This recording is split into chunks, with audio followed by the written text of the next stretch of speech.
এই মাছটার রেসিপিটা দেখতে হলে পুরো ভিডিওটা দেখতে থাকুন, একটু স্কিপ না করে। নমস্কার বন্ধুরা, আমি চলে এসেছি ছোট্ট অনন্যা রান্নাঘরে। তো আজকে আমি এই সুন্দর ওয়েদারটা বৃষ্টি পড়ছে যেহেতু, আর সুন্দর ওয়েদারে আমি আজকে নতুন একটা রেসিপি বানাবো। এই যে এটা নদীর ডোমরা মাছ, এটাকে ডোমরা মাছ বলে আমাদের এখানে। তো আপনাদের কি বলে আপনারা কমেন্ট করে জানালে আমি খুশি হব। তো আপনারা দিদিভাইরা অনেকে কমেন্ট করেন, অনেক কিছু কমেন্ট করেন, কিন্তু দিদিভাইরা এই মাছটা আপনাদের ওখানে কি বলে আপনারা কমেন্ট করে জানাবে, দিদিভাই দাদাভাই বন্ধুরা। এই যে মাছটা দেখুন কত বড় সাইজের, এর স্বাদও দারুণ হবে। তা মাছটা এবারে আমি প্রথমে কেটে নিচ্ছি, দেখতে থাকো। প্রথমে পাখনাগুলো কেটে নিচ্ছি।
এই মাছটা একবার কিনে খাবেন, দারুণ সুস্বাদু।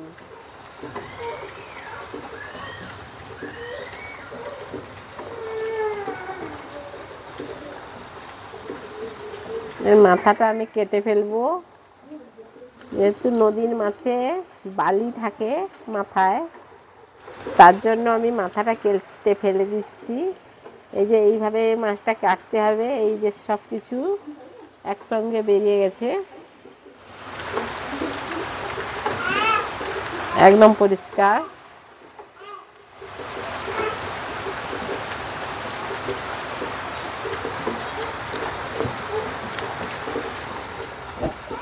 এবারে আমি পিস পিস করে ফেলবো।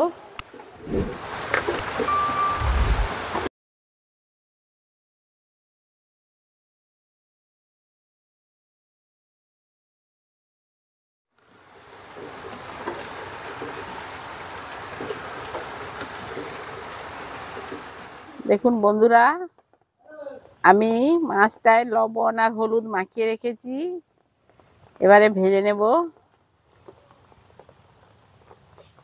প্রথমে আমি কড়াইতে তেলটা দিয়ে দিচ্ছি।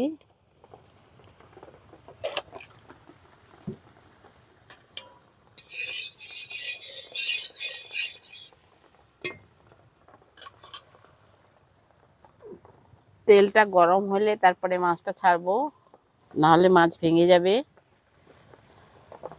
এবারে তেলটা গরম হয়ে গেছে, মাছটা ছেড়ে দিচ্ছি।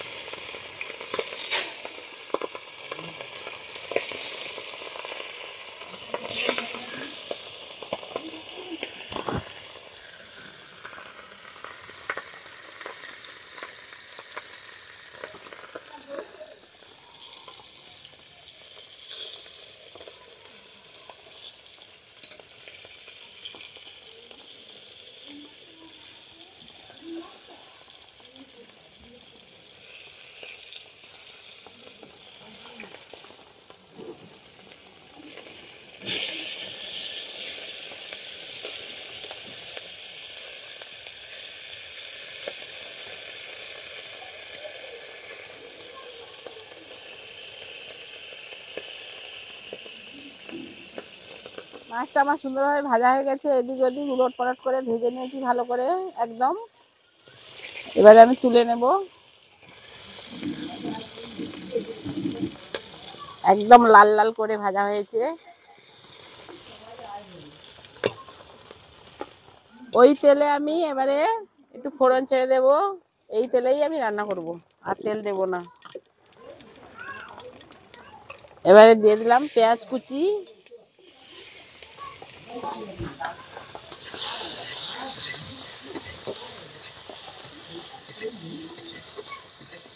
আমি মাছটা ভাজি একটু বেশি তেলে, কিন্তু তরকারিতে খুব কম তেল ব্যবহার করি।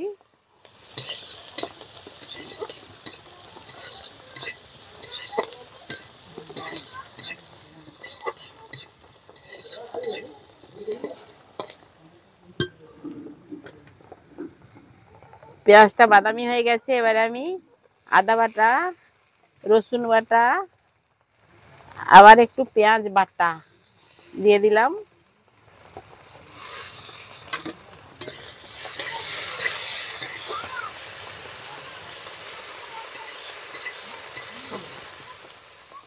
দিয়ে দিলাম হাফ চামচ মতো লঙ্কার গুঁড়ো,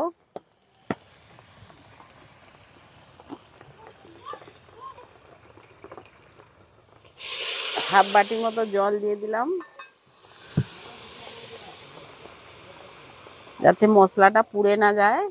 জলটা দিয়ে ভালো করে মশলাটা পাক করে নেব। হলুদ গুঁড়ো দিয়ে দিলাম হাফ চামচ মতো।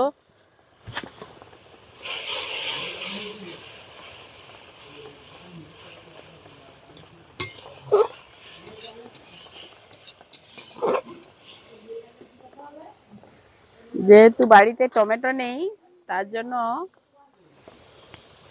2 চামচ মতো টমেটোর সস দিয়ে দেব।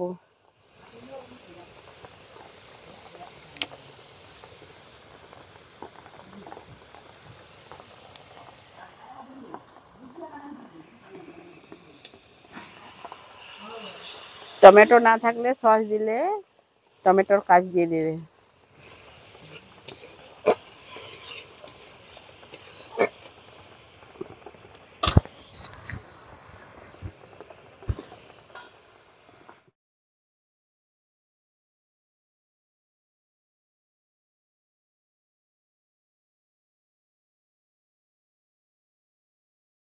মশলায় আমার তেলটা ছেড়ে গেছে, একদম তেল ছেড়ে গেছে, মানে আমার মশলাটা পাক হয়ে গেছে।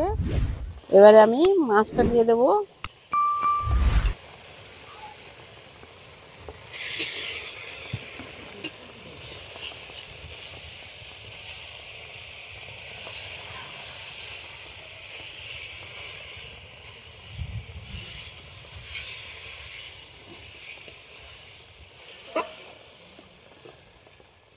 এবারে আমি 1 বাটি মতো জল দিয়ে দেবো।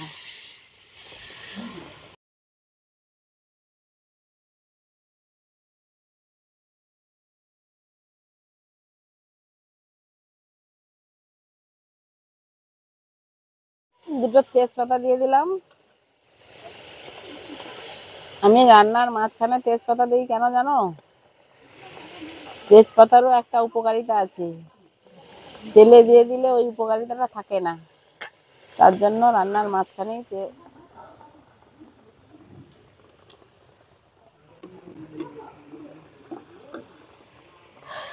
হাফ চামচ মতো সর্ষে বাটা দিয়ে দিলাম। এই ঝোলটা যখন ফুটবে, সর্ষে বাটা দিলে তার টেস্টিটা আলাদা হয়।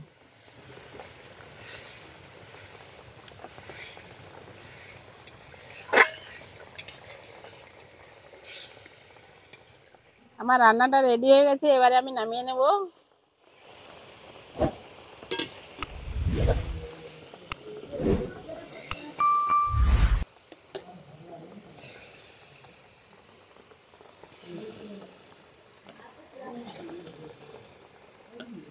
বন্ধুরা, এই নদীর ডোমরা মাছটা খুব সুন্দর রান্না করেছি, খুব সুন্দর গন্ধ বেরোচ্ছে।